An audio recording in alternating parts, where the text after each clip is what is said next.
My baby, you be my Mara lafiya ka zo na kana wani dariya. Tun da nake a duniya ban taɓa ganin ya mummuna kamar yake wannan. Malam wannan irin cin fuska ne ka zo na kana mutane dariya ka kalle ni ka kalle ta ka ce mata mummuna. Ya ba zan yi dariya ba ce? Ya taɓa ganin ban taɓa ganin mummuna. Wannan wani irin abu ne aka da Allah.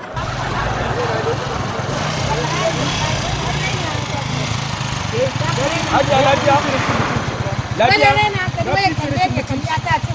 Wannan yarinyar kwaro ba ta yi wannan yarinyar gaskiya malam ka kyauta ba ka dubu yarinyar nan ka ce mata mummuna. Wallahi ga ni ya sharara mishi mari na yanzu banda ina ganin mutunci shi ba amma wannan yana sharara mishi ma. Kin ga miƙo min birin nan ki mare shi. What? Ku ba ga irin ta ba.